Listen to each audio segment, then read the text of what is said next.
Hi, Stag here, and happy Halloween. This is my painting, A Pirate's Life from me. I decided to let this video go a little longer, about 10 minutes, because it was a huge painting and it took me quite a while. I actually painted this over a course of a month, which I don't normally spend that long in a painting. The most I normally spend is like a week. But I was also working on another large painting at the same time. I'm getting kind of good at, I guess, jumping all over the place and not paying attention to just one thing. This cover, and well, this ended up being the cover for the nautical coloring book, which was a volume 5.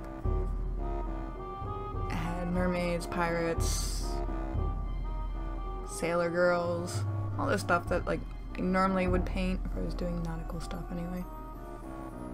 And I am a huge fan of like nautical things in general. Always have been. Like I've like pirate themed stuff or whatnot.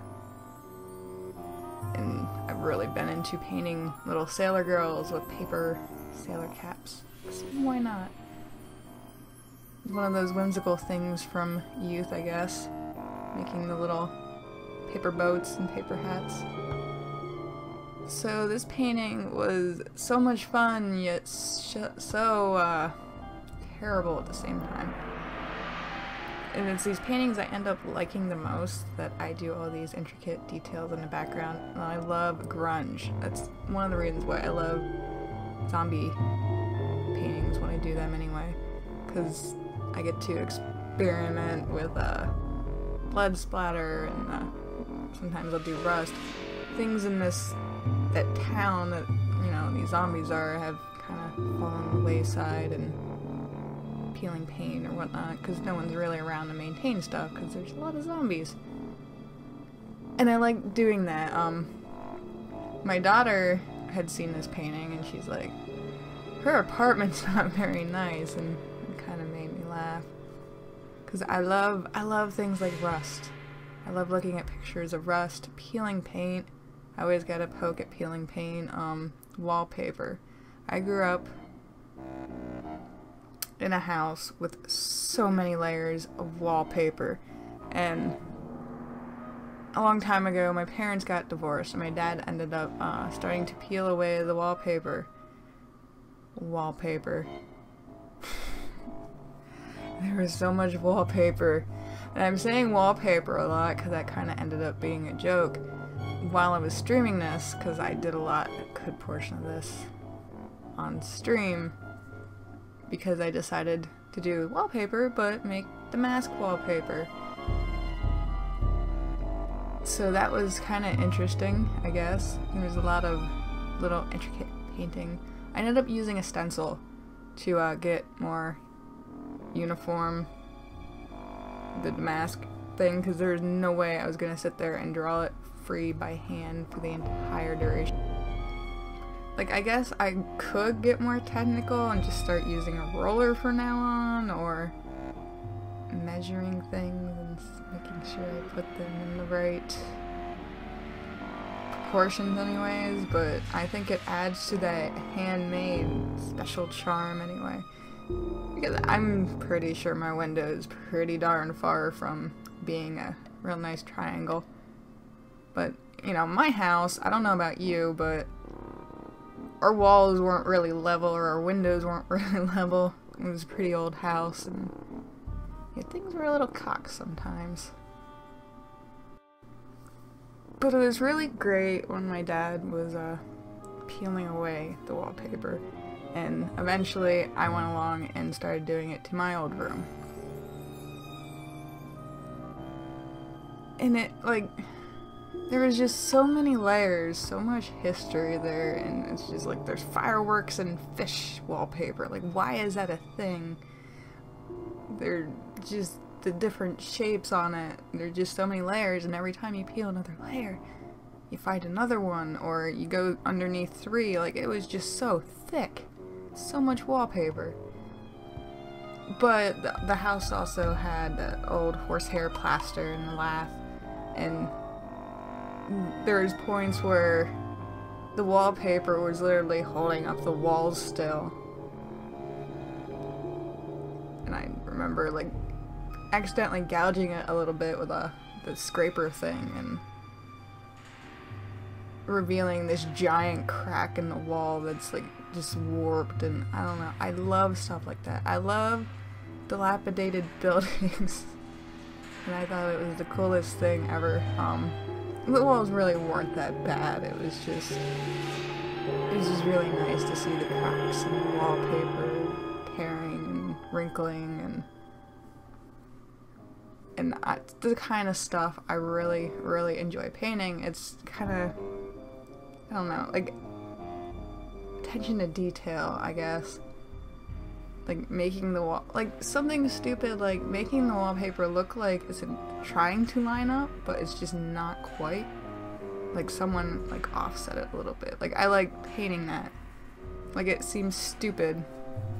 Like I ended up moving it up. It's just a tiny bit. Something that makes it look like someone hand did this. Even though obviously I painted it, so it could have just been an error on my part. But I don't know, that kind of stuff. I just kind of zero in on stuff, and I become a little obsessive when I get to these paintings because I want to do all these details. And for this, I pretty much did like an underpainting again. I've really been enjoying the underpainting. However, I have an issue with it because I want to make everything those underpainting colors. I did end up adding, you know, like the red, orange for rust, and just very subtle color. Like there wasn't a lot of color in this painting because I ended up liking the black and white. When I buy something, I normally buy black everything. I wear black and white striped socks pretty much every other day. I have a ton of them. Like I like black and white things. I don't know. But I find myself every time I do a painting like that with the underpainting pretty much, to me it feels like the painting itself is so much better because I'm thinking more about contrast and shadows and stuff that maybe I wouldn't have done on a regular painting. But at the same time, I don't want to add the colors or break away from it because I like that kind of darkish look anyway. And right now, I'm working on another big painting that kind of had the same thing. I didn't want to add any color to it, and I was like, well, the forest doesn't really look that great, so I kind of wish I would have planned ahead of time because I probably would have just flat out did the background blue, but I guess I will probably talk about that more on another video on that video. So like the underpainting thing kind of giveth and taketh away at the same time. I have been working on Inktober all of this month, kinda. I got really behind there for a little bit because it got to a point where I was like 2 weeks before Halloween, and I'm like, I really want that coloring book out before Halloween. I didn't really advertise it that heavily though. But I ended up getting it out in time. What was it? Like I think about like a week ahead. But it, like, I got so many good ideas to paint now. Like I think I said in like my last video, expect more Halloween art anyway. I think next year, if I participate in Inktober, I'm probably going to make videos, kinda. I feel bad because I didn't really record any footage at all of the Inktober's, but I had been posting them on social media, pretty much Instagram. I need to go through and repost on Twitter and Facebook. Haven't been doing, like, I do a lot of pencil art now, especially for like the Bad Apple Artist auction. I work in graphite, and I don't do those at all in video. I don't record them anymore because I'm just trying to get it done. But hopefully things are slowing down now that I'm taking a little break from the coloring book, so I would like to do some more graphite pieces anyway for YouTube and whatnot. I do enjoy working with the media. I'm not really all that familiar with it, so it's kind of interesting. Anyway, thank you guys for watching. Feel free to subscribe if you like what you see. I'll post more time-lapse videos and other videos pertaining to art. My art. Thank you guys for watching. Catch you next time.